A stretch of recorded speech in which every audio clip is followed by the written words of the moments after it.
Welcome dear students. आज हम पढ़ेंगे rectangular components of a vector. Suppose हमारे पास एक कार्टेशियन कोऑर्डिनेट सिस्टम है in two dimensional plane. So this axis is represent by X axis, this is represent by Y axis. Suppose we have some vector A which is making some angle theta with horizontal or x-axis. Components of vectors को हम क्या करेंगे, हम इस vector को split करेंगे इन two vectors, एक horizontal vector, एक वर्टिकल कंपोनेंट। इनको कंपोनेंट बोलते हैं, horizontal component and vertical component, यानी component along x-axis and component along y-axis which are mutually perpendicular to each other. से हमारे पास वेक्टर है दिस OP वेक्टर, जिसको हमने रिप्रेजेंट किया है A vector in XY plane. यहाँ पे एंगल कितनी बना रहा है, थीटा। तो यहाँ से मैं डाल रहा हूँ एक परपेंडिकुलर N, परपेंडिकुलर। तो देखो आप OPN यहाँ पे आ गई राइट एंगल ट्रायंगल, और राइट। तो इस राइट एंगल ट्रायंगल में, इस ट्रायंगल में जो ये राइट एंगल ट्रायंगल है OPN, यहाँ पे हमारे पास है A वेक्टर। तो यहाँ पे हम अप्लाई करेंगे triangle law of vector addition. तो बाय ट्रायंगल लॉ अगर देखोगे, बाय ट्रायंगल लॉ अब देखो हमारे पास क्या है, ये horizontal, vertical, this is the direction of this curve. अब यहाँ पे ऑड पेयर कौन है, ON वेक्टर और NP वेक्टर है यहाँ पे। तो यहाँ पे जो OP वेक्टर होगा, रिजल्टेंट वेक्टर होगा, that will be ON vector plus NP vector, alright. तो अगर हम इस यहाँ इस डॉटेड लाइन से यहाँ पे परपेंडिकुलर, एक और परपेंडिकुलर ड्रॉ करेंगे PM, तो आप देखोगे ये जो ONPM है, ये एक रेक्टेंगल बन गई। ONMP के बराबर होगा, राइट। NP OM के बराबर होगा, राइट। ये दोनों बराबर हैं। तो मैं इसको ऐसे भी लिख सकता हूँ, OP वेक्टर, ये जो है ON वेक्टर ऐसे ही रखेंगे, ON वेक्टर प्लस NP के बदले मैं लिखूंगा OM वेक्टर, ऑलराइट। अब देखो जो ये ON वेक्टर है, इसको मैं लिखूंगा AX, यानी ये वो कंपोनेंट ऑफ वेक्टर है जो हॉरिजॉन्टल डायरेक्शन में है, ऑलराइट। OM क्या है, ये AY है, यानी वर्टिकल कंपोनेंट वेक्टर का, ऑलराइट। तो यहाँ पे देखिए AY है, OM NP के बराबर। तो OP जो है, OP वो कौन सा वेक्टर है, A वेक्टर है, ऑलराइट। ON ये AX वेक्टर है, प्लस OM क्या है, ये AY वेक्टर है। तो मैंने वेक्टर A को रिजॉल्व किया by using triangle of vector addition into two components, one horizontal component and vertical component. So AX and AY इनको हम बोलते हैं rectangular components of A, rectangular components of A।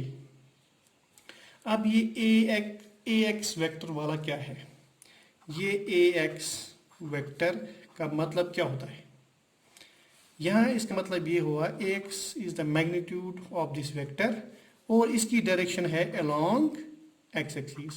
तो यहाँ पे डायरेक्शन मैं दे रहा हूँ यूनिट वेक्टर से। तो यूनिट वेक्टर यहाँ पे सिर्फ डायरेक्शन देता है, इसमें कोई मैग्नीट्यूड इंक्रीज डिक्रीज नहीं होता है, alright. Direction of X axis और horizontal axis is given by I cap, alright. और ये AY वेक्टर, ये AY के बराबर, और इसकी डायरेक्शन है अलोंग y एक्सिस, उसको मैं रिप्रेजेंट करता हूँ J कैप यूनिट वेक्टर से। तो ये जो I कैप और J कैप हैं, ये क्या है, यूनिट वेक्टर्स। मतलब अगर आप इसका मैग्नीट्यूड निकालोगे आई का और जे का 1 आएगा, तो इसमें फ़र्क नहीं आता है, ये सिर्फ डायरेक्शन देता है। ऑलराइट, तो मैं इसको ऐसे लिख सकता हूँ, ये हमारे पास वेक्टर ए है, इसको मैं लिखूंगा A X I cap plus A Y J cap. Alright, तो मेरे पास जो दो कंपोनेंट्स हैं A X I plus A Y J, A X vector plus A Y vector. A X और ए वाई क्या है, they are the magnitudes of A X vector and A Y vector. Alright, अब A X in terms of A किसके बराबर है, A X in terms of ए। इसी triangle को लेते हैं पी ऑफ एन में, यहाँ पे एंगल कितनी है, थीटा। तो इस एंगल में आप निकालो कॉस थीटा और साइन थीटा। पहले कॉस थीटा, कॉस थीटा क्या है, O N, magnitude O N और ओ पी। साइन थीटा किसके बराबर आएगा इसमें, साइन थीटा परपेंडिकुलर, ये है एन पी या पी एम लिखो आप इन टर्म्स ऑफ मैग्नीट्यूड और ओ पी।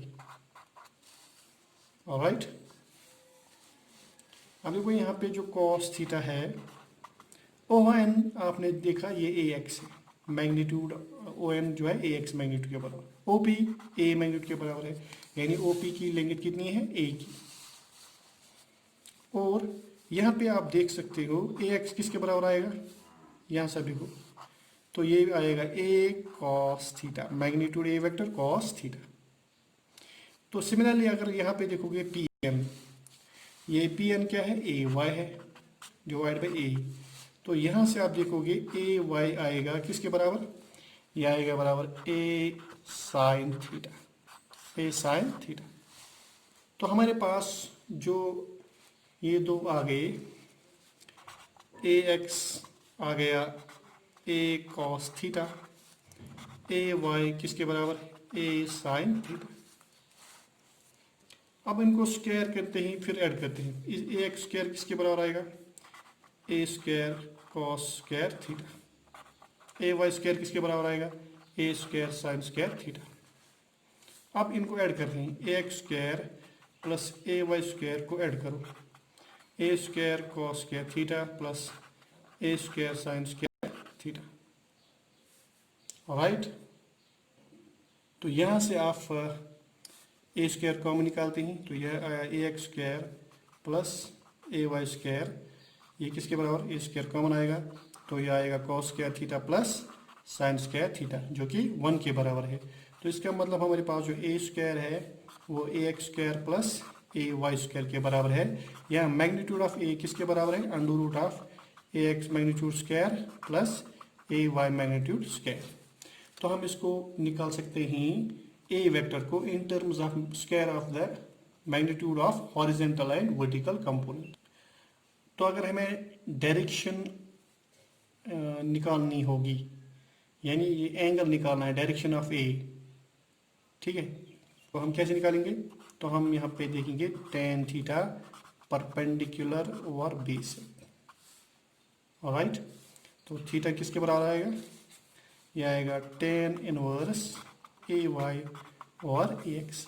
तो अगर हमें मैग्नीट्यूड ऑफ ए वाई और ए एक्स पता है, तो किस एंगल पे है ये वेक्टर, यानी इसकी पोजीशन क्या है विथ रिस्पेक्ट एंगल, तो हम इसकी एंगल निकाल सकते हैं। Alright, thanks for watching. कल हम नेक्स्ट वीडियो में पढ़ेंगे पोजीशन वेक्टर इन ए प्लेन।